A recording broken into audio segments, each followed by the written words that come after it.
Testing. Can you guys hear me?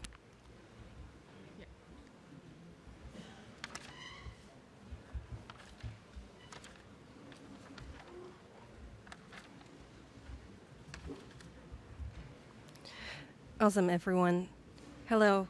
Welcome to Day Zero event 270, Everything in the Cloud, How to Remain Digital Autonomous.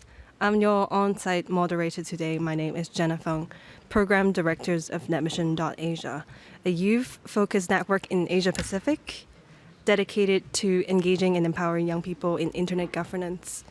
It is my first time moderating an open forum in this setting with the headphones on, and it's kind of weird to hear your own voice when you moderate too.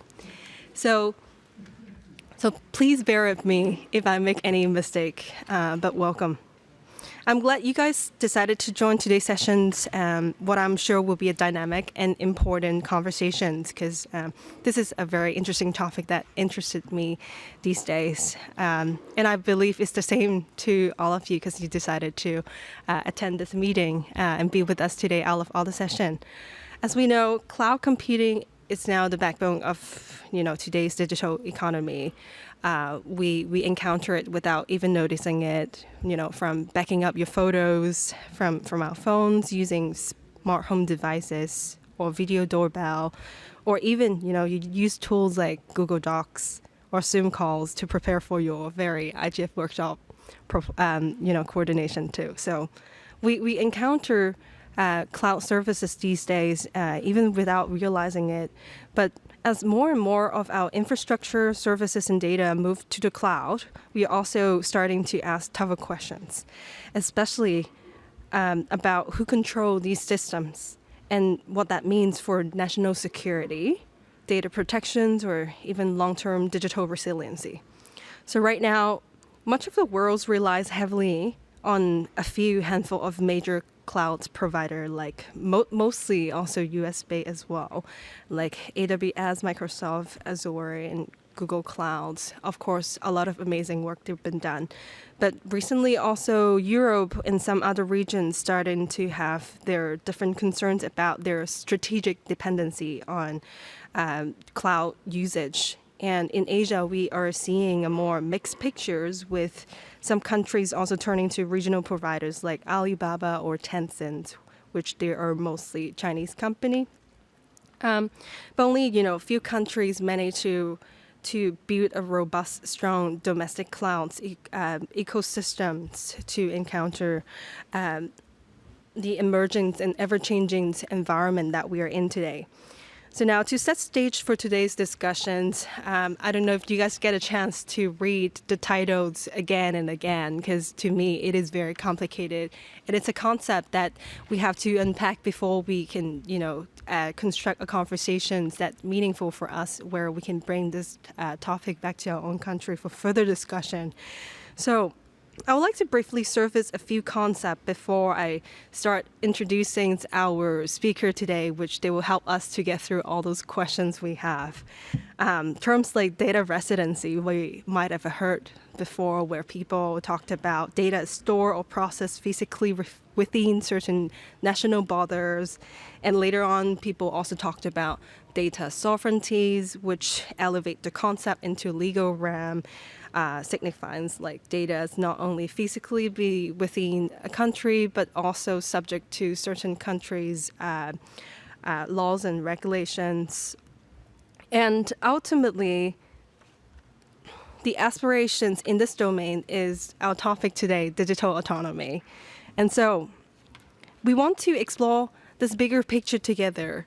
What does this concentrations of cloud powers of a certain handful of great services that provides cloud services means for digital autonomy, and what role should government play in ensuring security and compliance, especially when it comes to sensitive data, whether it's personal or national. So should country be investing in sovereign cloud initiatives? So these questions I want to plant in your head as we started this conversation later on. We'll also have an open floor Q&A to the audience. But now, allow me to introduce our speaker. So to my right is Anke, Deputy of Directors, Digital Economy, Netherlands Ministry of Economic Affairs. She studied international relations at University of Groningen in the Netherlands, and she started her career as in Brussels as European Policy Advisor at VNO-NCW, and later on returned to The Hague, where she is a civil servant at the Ministry of Economic Affairs. Now, of course, work for as a Deputy Digital Economy, Netherlands Ministry of Economic Affairs. Welcome, Anko. And to my right is Jeff from Microsoft. Jeff is the Vice President and Deputy General Counsel, Corporate External and Legal Affairs of Microsoft. He's been actually working in many different regions before, but now mainly focusing on their company's legal and corporate affairs across Europe, the Middle East, and Africa. So later on, we'll hear from Jeff, who might have, happen to be able to share more insights from, a broader regional perspective. And online, we have Agustina. Just checking with our online moderators if Agustina with us. Awesome. Agustina is a lawyer with a master's degree in public policy, currently pursuing an MPA in Digital Technologies and Policy at University College London. She is Innovations and Digital Technologies Manager at Asuntos de Sol, where she leads efforts to strengthen democracy through inclusive tech policies in Global South. And she recently do some research focusing on the intersections of technologies, equity, and governance, with particular interests in AI, cybersecurity, and digital rights. So we get a really good panel today, and I want to pass it over to our speaker because I've been speaking a lot already. We have plenty of our policy questions, many of them very compact, and I believe you can access them on the IGF website as well. First question, actually, to start with, to what extent is the current concentrations of the cloud computing market among global providers a problem for digital autonomy, security, and or innovation? Very compact questions, but I'm aware that in Europe, for instance, the Netherlands have started some initiative around a more sovereign cloud initiative, and I may now perhaps pass it over to Anko to share some experience that you might have working in this area, and then we can unpack and try to answer that question together. Okay, thank you very much. I think I take it off. Yes, it's easier. Yes, thank you very much. And I think it's a good opportunity to be here and discuss these questions with you here at the IGF in this multi-stakeholder setting, because there's a lot to say. I don't have the answers, and that's why we're actually here to discuss this all together from different angles. And what I can tell in response to the first question is a bit more about the situation in the Netherlands. And before I start, I'd like to stress because we will talk about concerns mainly, I would like to stress the benefits of cloud for economy and for society as a whole. It's an efficient way to storage data, it's user-friendly, and we can't think of a world without it. But however, we had some quite extensive debates lately about strategic autonomy in general, and more specifically dependencies in the cloud market back home. And I would like to take you to 2023, when our government published a so-called DOSA agenda, and DOSA is an acronym for Digital Open Strategic Autonomy. We've been thinking about this for a longer time, and in this acronym the word open is deliberately in this agenda, because we think it's important to act globally as open as possible. But on the other hand, it aims to address strategic dependencies in the digital sector, and cloud is one of the priorities in this agenda. So the idea is to see where these dependencies are, in which technologies. What happened is that research agencies in the Netherlands indicated that the market position of European players is relatively weak. I don't think it's a surprise to say this anymore, in the cloud market. And another thing is that the use of cloud entails certain risks when it comes to maintaining control and access to sensitive and protected data. So it's extra important when we talk about government data. What we see a bit broader than only in the Netherlands is in the EU.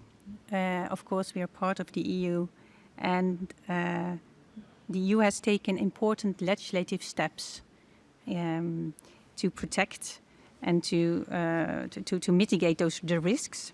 So you can think about the European Data Act, the Data Governance Act, and the Digital Markets Act.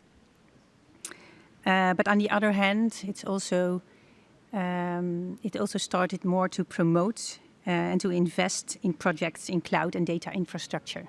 So these two parts happened. And then in 2024, we had two interesting things, and I talk about a bit from the government perspective and from the political world I work in. First of all, our country code top-level domain provider, which is SIDN from the .nl, announced that it wanted to move its domain registration system to Amazon Web Services because its current system was becoming outdated and needed to renew. But this actually started a wide national debate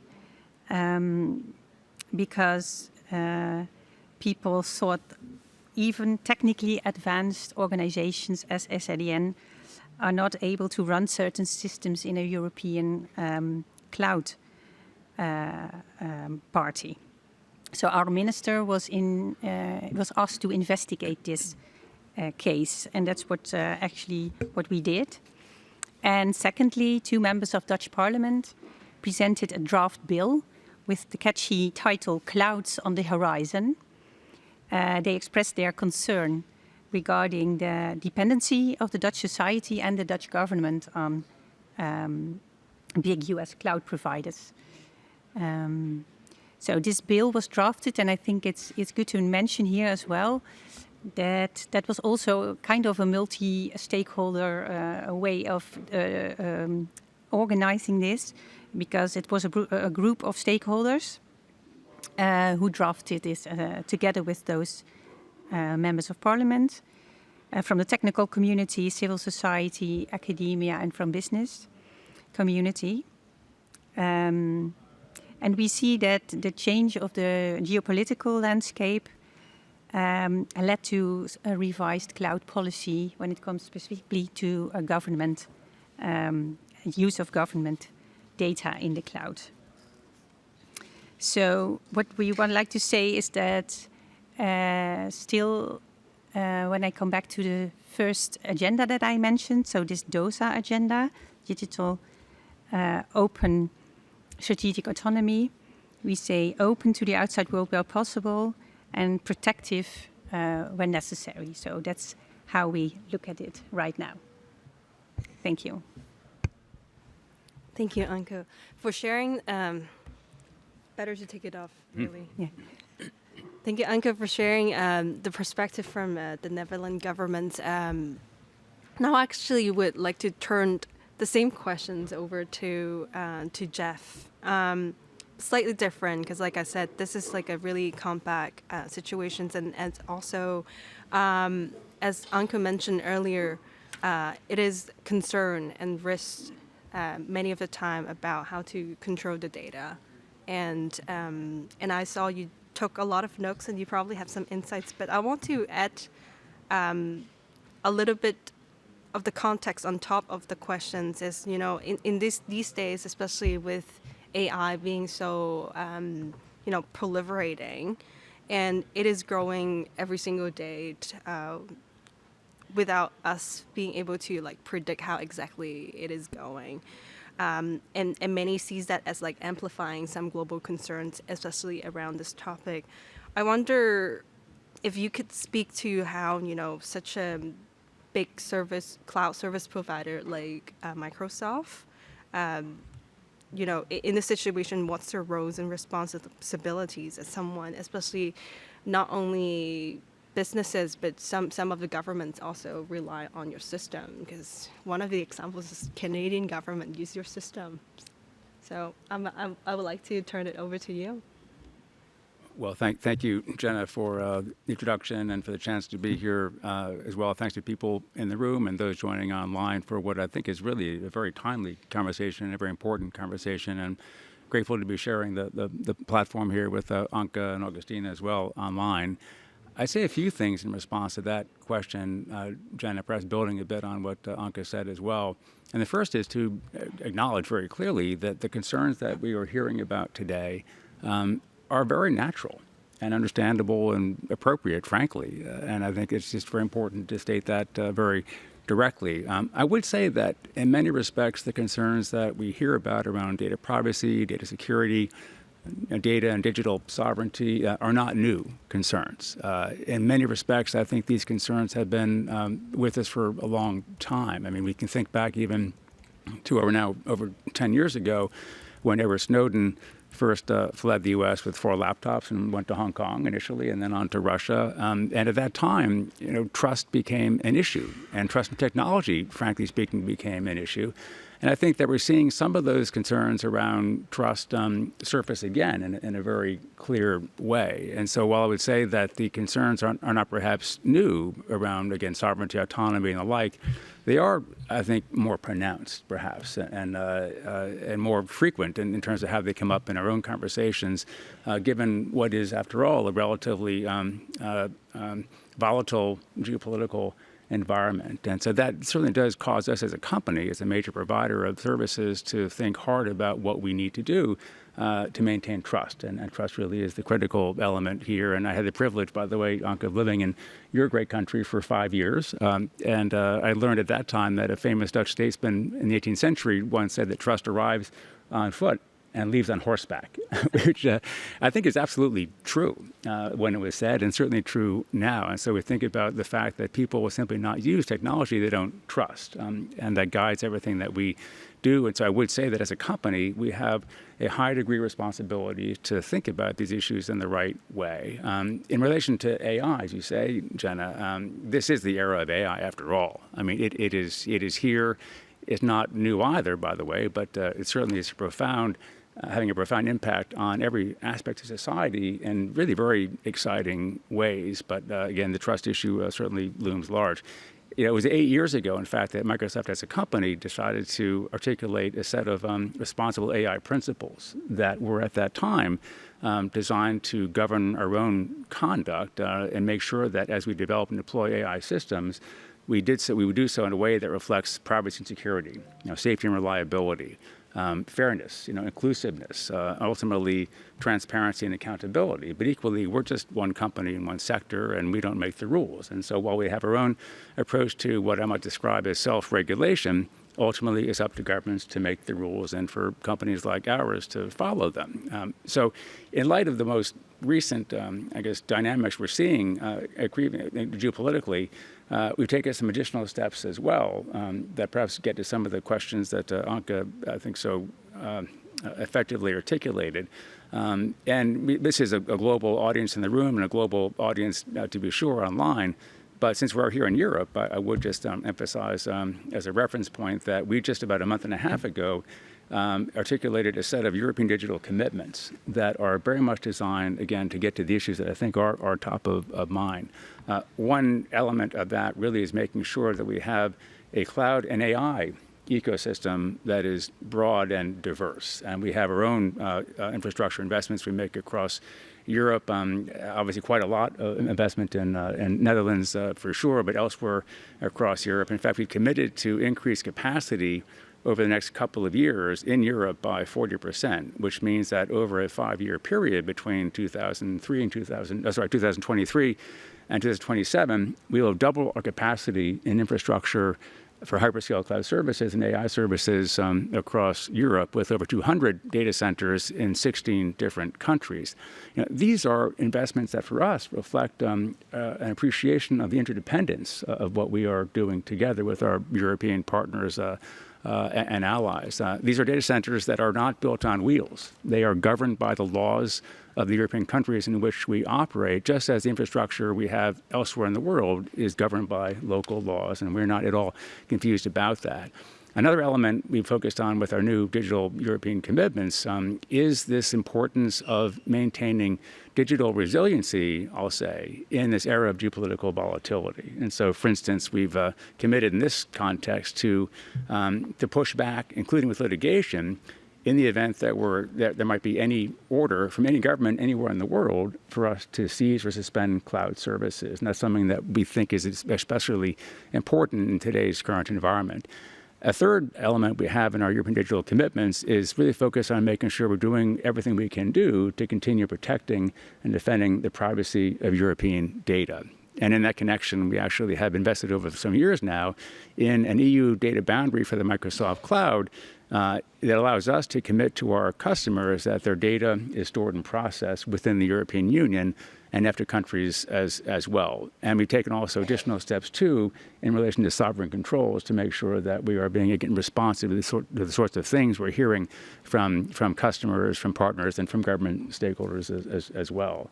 So we're doing various things in this area that we hope are going to be responsive to the concerns that are out there. But I'd also maybe just conclude by echoing the comment that Anke made, that it is natural and appropriate to focus on the challenges and the problems, but I think also the opportunity is so immense in this era of AI. And I hope in this conversation we could talk a bit more about that as well, because it's pretty exciting what is happening. Awesome. Thank you so much, Jeff.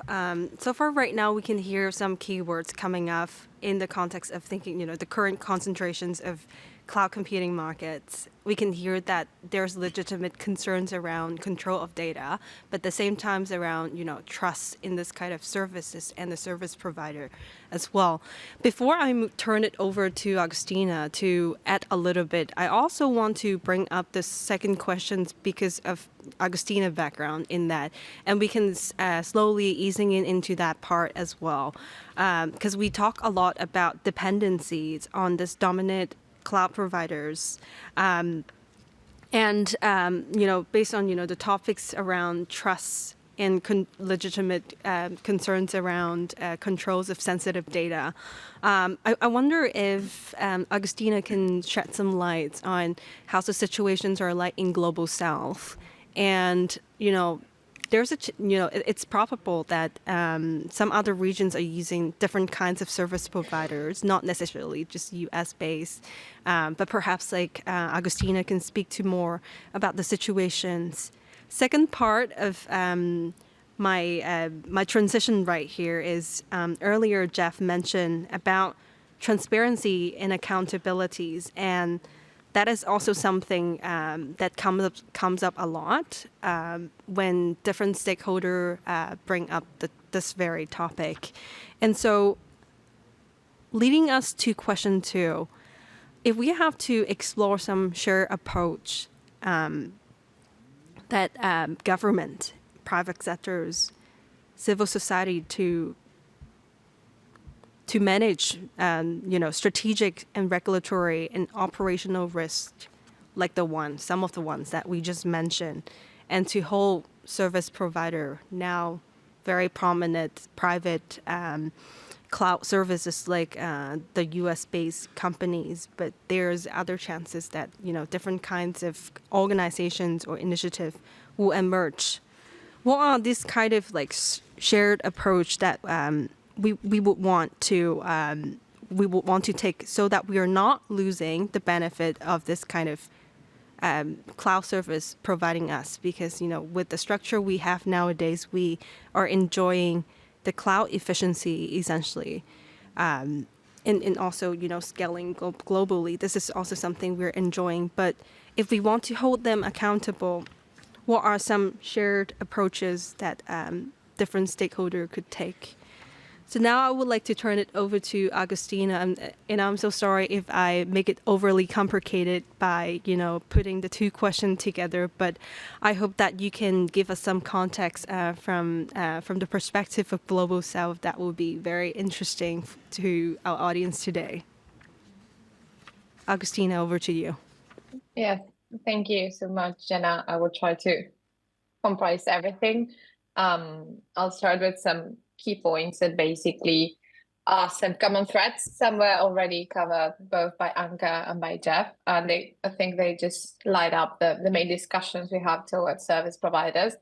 And when we think about cloud services in general, there's a global concern about what's happening with this key infrastructure upon we are basing our digital ecosystem, and how we have a few dominant providers, mainly US-based companies that are in some point basically defining and shaping a little how digital landscape is going to be, with some interventions from states regarding policy and some specific aspects. But we see, especially from the Global South, that many of these laws has a lot of challenges, mainly because of the transnational thing, the transnational layer regarding both cloud and the internet, and also about the power imbalances usually these companies have when they face governments. So in cloud services, and specifically, and since both Jeff and Anka talked about how relevant they are and how key they are to thinking the future of technology,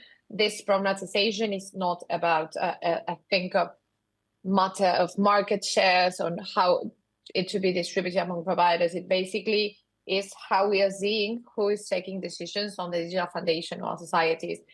So here in Latin America, in general, we have a big dependency of this hyperscalers. We usually use mainly US providers, and that's not only for the administrative platforms that we use in governments, but it's also to where we host data, where a lot of our public policies are based on. And we cannot just take out outside the picture the fact that many of the hyperscalers are don't have like presence within the region. So it adds up a more complex layer on how to basically be able to regulate, or in some way exercise in an active way the concept of sovereignty translated into the digital world. And since many of these are basically relying on United States frameworks, because these companies are legally constituted there, this also poses like a different layer of problematization into the democratic oversight that general society may execute through governments over these territories. So this, at least in Latin America, it's not only like eroding our democratic construction, but it also diminishes the ability that governments have to respond into crisis, safeguard data, or even to be able to design their own independent digital policies. So we've seen, especially in Europe, that several approaches have been led within a policy like GDPR, AI Act, and the competences law market. There has been a lot of action from the state towards working in collaborations with these companies, or trying to put like a digital rights framework within the development of these technologies. But still, when we are thinking it from the Global South, there's a really big imbalance, and we have a massive regulatory gap towards how to basically work with this hyperscalers, because we want to have cloud services, we want to be able to develop better technological landscapes, but there hasn't been like a concrete, there's not like a tool that can be possibly used to basically reclaim some kind of tools regarding this, so we can just foster progress.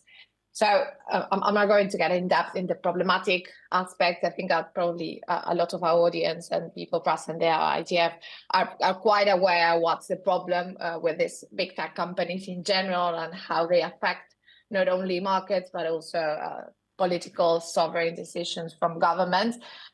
But I think that when we think about, okay, what to do with that, which is like probably the thing we should all be trying to address more than the problems, there are some different actions that actually can be carried out in order to balance a little this power imbalance and this inequality situation. So that are, of course, like really away from just technical fixes, because it requires for governments and for every stakeholder actually to rethink the concept of sovereignty. Because when we usually talk about sovereign cloud initiatives or sovereign technologies, our mind instantly goes, okay, we need to have things within our territory developed by us. And we have seen that this is not sustainable at a large scale. That it requires too much investment and a lot of human talent that is not currently available, at least during the global south countries. So we're required to basically recognize and think from the cloud as a strategic layer within the state. It's not something that comes out and it's just provided by a company for the government to be able to develop some services in a digital way. So we require from governments to think about different strategies in which you can address this ultra concentrated market. For instance, and taking some of our experience in Argentina over the past years, there is always the solution to adopt a multi-cloud architecture in order to basically not have all the public services laid out on one provider, generating a very critical situation. So in that way, when you think about different providers, not only the big ones, but also prioritizing local cloud providers, you're basically thinking about a more open standard, guaranteeing portability and interoperability from a regulatory framework. And at least this is a specific way in which basically as governments, we can rely on still using the cloud, still seizing all the opportunities and the power the cloud has in terms of innovation and of development, but with avoiding a little or not falling into the vendor lock-in, which is probably the most critical situation, not in terms of a technological problem of interoperability. The problem with lock-in relies on the fact that the government is no longer able to take an autonomous decision once you have everything deployed in one provider, because we have a lot of problems with interoperability without moving things. So by being able only to take some kind of decision regarding how services are provided or how data is stored. So I think that keeping in mind this flexible structure helps a lot in order to be able to seize cloud services, so we don't have to sacrifice our performance while still retaining a little of autonomy in terms of how to make decisions. And I think that to encompass the strategy of the multi-cloud architectures, there is a lot of investment required in both national and regional cloud capacities in this term. So in Argentina, we did experiment a little with this. We have a telecoms provider. Arsat is a company that basically provides internet services, satellite services, and it has a data center that is able to provide at least some kind of cloud services, and we wanted it to grow a little bit. So we tried with this approach to basically foster innovation, target some specific investment within the company, working with this big service cloud providers. So our main goal with this kind of situation was to see that it is possible to think about different cloud models that not only are like entirely public or entirely private, that can actually have a blend and still maintain a little of public decision, of frameworks that actually foster accountability, transparency, and also in some way are thinking about the country's long-term sovereignty, because having a steady strategy that is rooted in some local actors also backs up into the educational ecosystem, the productive ecosystem. You are able to develop more targeted services to our local companies. So it's like a fuel to a general economy market, into a productivity model. But these models require basically to have a strong technical capacity, strong, stable policy, and basically a public mandate, which was basically at least the thing we have a little more difficult within Latin America in general, because we have a not very steady political landscape to encompass thinking about how we address tech in the long term, as we are seeing that EU is more able to do so. And this is also very important, because when we think about how we can shape cloud services or digital technologies in general, this is not something that can be achieved by the state itself. So this requires to rethink how public and private sector interact among each other, how local industry, academia, and civil society is incorporated in an effective governance framework, not only one that gathers multi-stakeholders in a table, but then has only one or two stakeholders making the decisions. So that's like the third key point of this. We need to rethink how we govern technology from a regional perspective, especially now that the geopolitical aspect of tech is being like so polarized and so critical. So in this general context, we need to think a little more in a systemic way, and being able to develop not only spaces to have different voices heard, we need to have like real enforcement mechanisms.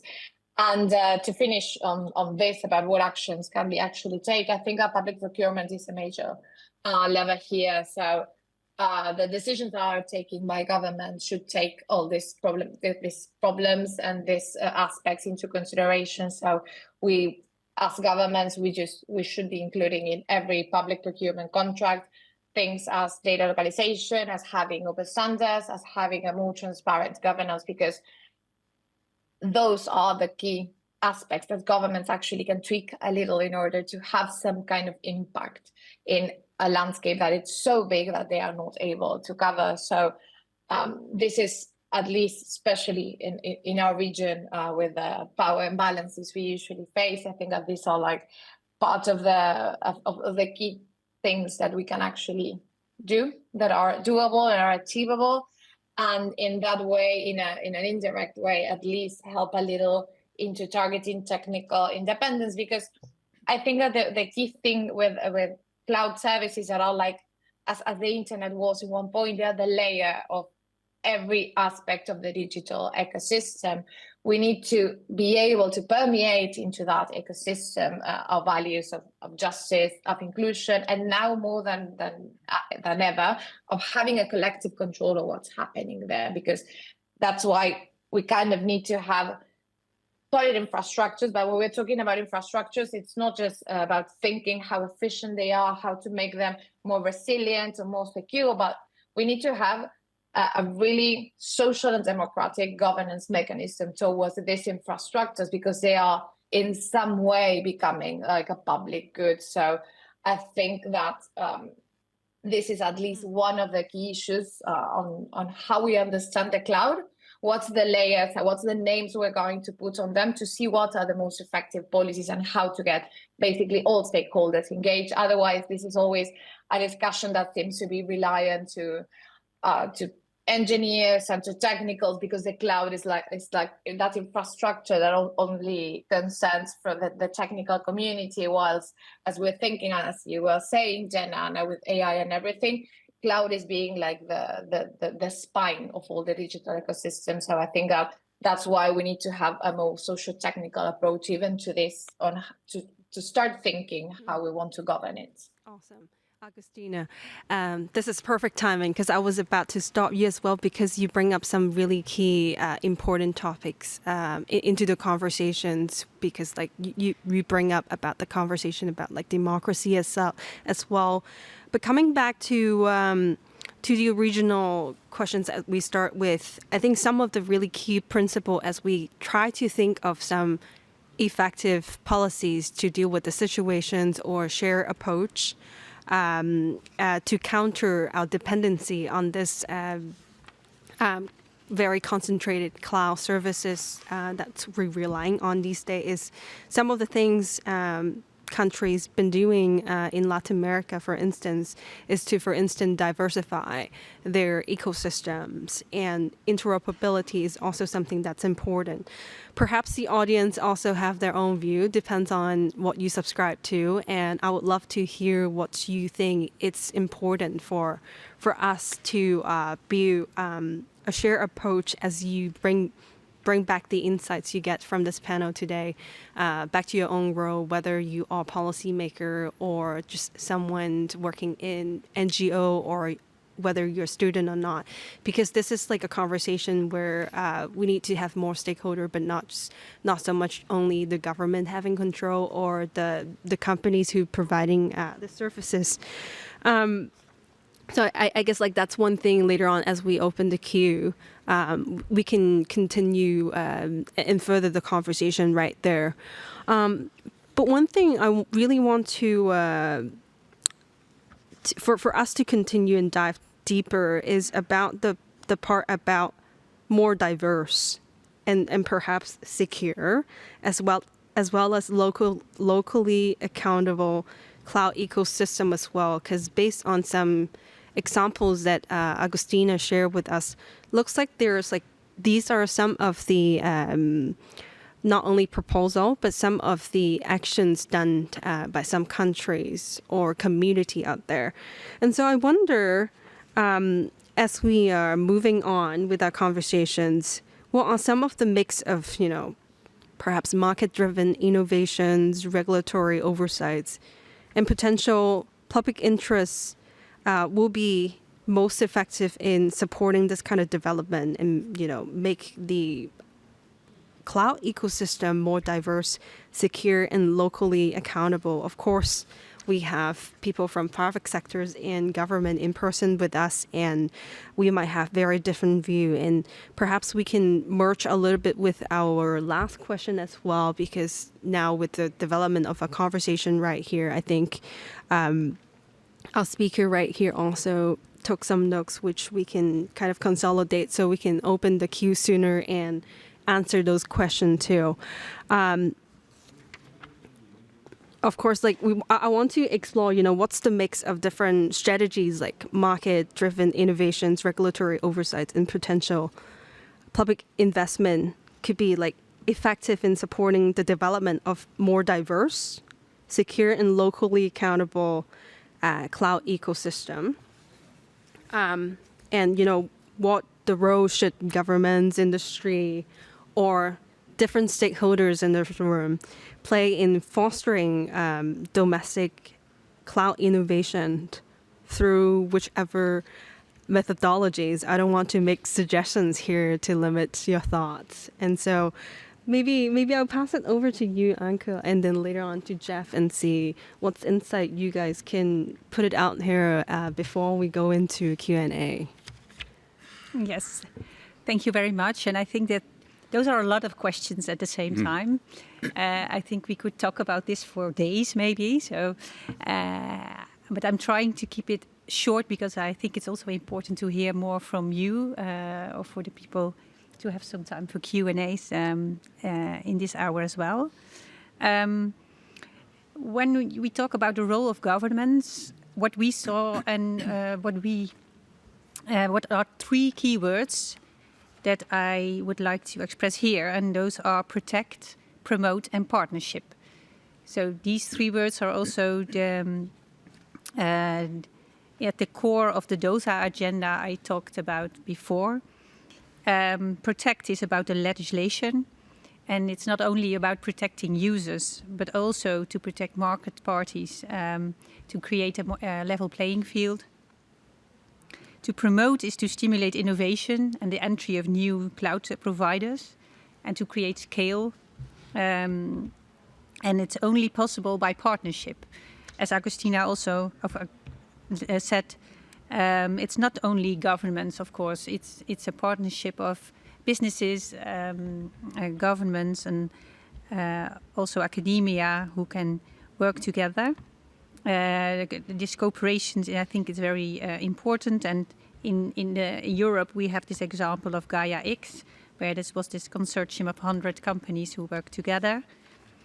What we also see now is a new initiative, which is called the Eurostack. Maybe some of you have heard of it. It's an idea for a European industrial policy initiative, bringing together tech, governance, and funding for Europe-focused investments to build and adopt a suite of digital infrastructure. So it's on all layers of the stack, from connectivity to cloud computing, AI and digital platforms. I think it's good to be realistic in what is feasible, but it's an interesting idea. And what we see is that the concerns we had in the Dutch cloud market are not unique. So they are in more member states of the European Union. So it's important to work together. And I think maybe to address at a point that Jeff is making, and maybe it's over to you then, I think it's also good to look at the chances, not only at the concerns, but to look at all the possibilities there are for in the digital sector and what it brings to the economy, what it brings to society as a whole as well. So let's find a balance in this discussion to look at both sides and to make them reinforce each other. Thank you. Jeff, do you have any responses? Happy to pick up off Anke's comment and also maybe respond to some of the things that Augustina said in her helpful intervention. One, maybe to focus on the positive in relation to what can be achieved through hyperscale cloud services, say from Microsoft, in relation to important things around cybersecurity, for one thing, as well as innovation, I think, for another. And thinking about cybersecurity, which is indeed top of mind or needs to be for all of us, we do have the ability to invest at scale, excuse me, in a way that does exceed what not just other companies might do, but even governments in some cases. And so, for instance, every day we have the ability to aggregate about 77 trillion different signals from our cloud services in a way that allows us to understand how the threat environment is evolving and therefore guard against cyber attacks and threats even before they eventuate. And that's something that we want to make sure we do in partnership with government stakeholders as well, through sharing threat intelligence and that sort of thing. I'd also maybe pick up on the question in relation to data residency as that relates to sovereignty and the sense people have of needing the right level of control. Because I think people do think and talk about sovereignty in different ways. And one example, perhaps, to illustrate this point with, I would offer, is Ukraine. Because all of us remember when the kinetic war began in Ukraine over 3 years ago, in February 24th of 2022. But in fact, the first shots were fired online. In fact, there were cyber attacks from Russia-based nation-state actors effectively targeting Ukraine's digital infrastructure as well as critical infrastructure controlled by private companies that Microsoft detected and was allowed to, working with the Ukrainians and with President Zelensky's office directly, to guard against effectively. At the time of this cyber attack and then kinetic attack, Ukraine had on its books a law that required government data to be stored within the borders of Ukraine. They suspended that law, and that allowed Microsoft and some other companies to actually migrate their data from Ukraine across our own infrastructure in the European Union, paradoxically perhaps giving them data sovereignty by dispersing their digital assets across Europe. And in fact, it was not surprising that among the first buildings to be hit by Russian missiles and tanks were Ukrainian government data centers. And so it's worth thinking about that in relation to this broader topic of sovereignty, perhaps, I would say. Equally, I think it is helpful to think about this new economy that's developing around AI, this era of AI, because indeed there is this new technology stack that has developed. And there are three fundamental layers to the stack. One is infrastructure, The second layer is around models, foundation models themselves. And the third is around applications. And ultimately, of course, it goes to end users. I do think this conversation today, and maybe more generally, often tends to focus perhaps undue attention on the infrastructure layer at the expense of everything else. And of course, it's critical. The infrastructure is absolutely critical naturally. As I mentioned, we as a company have built immense infrastructure across Europe, around the world, precisely to make sure that we can be now, as we always have been, an open platform company on which others can innovate and grow. It may well be the case that governments across Europe, around the world, Latin America perhaps, decide to invest public resources in their own infrastructure, and that's, of course, their prerogative. We might have a point of view about whether that's the right use of resources given what's already built, but we don't have a vote. That's quite clear. But I think if you focus so wholly on the infrastructure layer, you overlook the innovation that's happening at the model layer and the application layer. And that's what really is so exciting today, because there's so much that is happening around the creation of foundation models, large or small, that can run on hyperscale cloud services infrastructure, including that provided by Microsoft. And here we are in Europe, and even taking just two examples of French companies, Mistral AI, that people may have heard about, Hugging Face, are two French champions that actually operate not just on Microsoft infrastructure, but others as well, but doing immensely exciting things at the model layer for the benefit of communities across Europe, across France, across Europe, around the world. And ultimately, of course, applications also are proliferating at immense speed, because the innovation opportunity for people, individual entrepreneurs, small companies, the largest enterprises, is absolutely immense. And so people shouldn't overlook how much can be done, is being done, including for the benefit of communities across the global north and the global south. And in fact, I had the benefit, even over the past year, of spending some time in Africa. I was visiting Kenya and Egypt and Nigeria, Tanzania, Rwanda. And in all of these different markets, I had the ability to meet with some people who are doing amazing things at the foundation model layer and at the application layer. So we shouldn't lose sight of that. And the last thing I would say, of course, is that it's incumbent on a company like Microsoft to make sure that as we have this infrastructure we've built, it needs to be open and accessible. And indeed, one of our core European digital commitments builds upon an announcement we made about a year and a half ago around our AI access principles. And that's really all about making sure that as a company, again, we are providing open access to those who want to use the infrastructure in a way that benefits people more broadly. Thanks, Jeff. It's interesting that I've been hearing all the remarks from all our speakers, and I realized how the recent geopolitical and atmosphere bring us back to the very conversations and discuss about how we deal with infrastructure. The internet today is very different from what the tech people imagined the internet could have been decades ago. I was not born yet, so I don't know what exactly it is. We only have 4 minutes left, so it's really the time for you guys to talk about what really matters to you. It's time for speak for yourself and what makes sense for any kinds of stakeholders, government, sectors, private sectors, or yourself, civil society to do. Because this is the critical moment where exactly we bring us back to the conversation around, market concentrations, and we talked about infrastructure exactly, and how do you guys see it? Do we have any online questions? We have one on site. Amazing.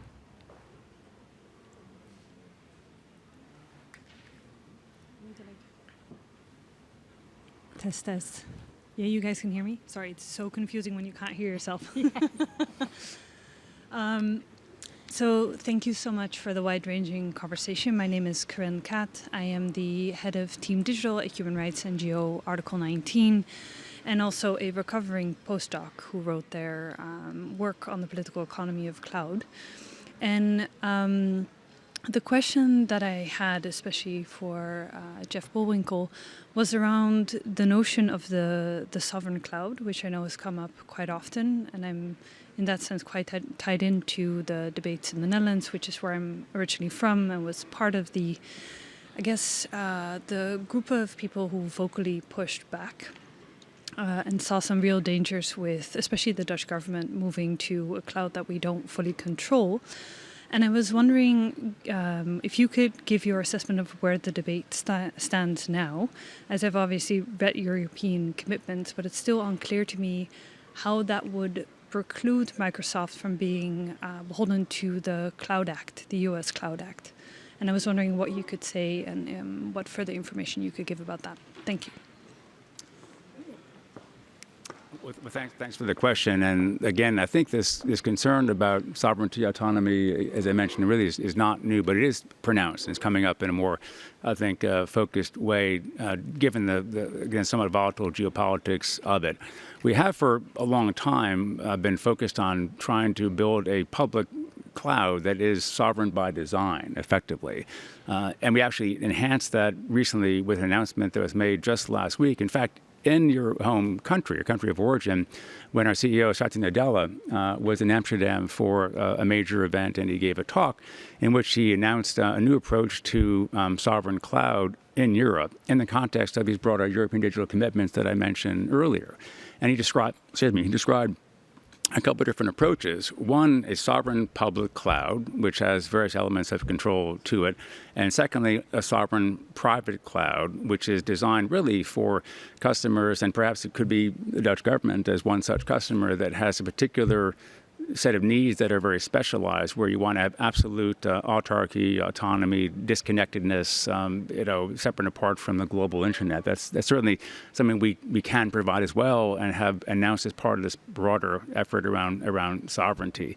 So we understand the nature of the challenge, I would say. In this announcement also that Satya made, he emphasized as well the critical role that our European partner companies play, including in the Netherlands, but also across Europe. And we do, in fact, do a lot of work already with various European companies in the context of our broader cloud services, with a focus on value-add services they can provide that often do focus on sovereignty considerations. One such company is Leonardo in Italy. Proximus in Belgium, Telefonica in Spain. There are various companies out there we work with quite closely, and will work with more with a focus on sovereignty. In connection with the Cloud Act, and this really gets to this question of U.S. government access to data, as I say, this is nothing new. It goes back to Edward Snowden, 12 or so years ago.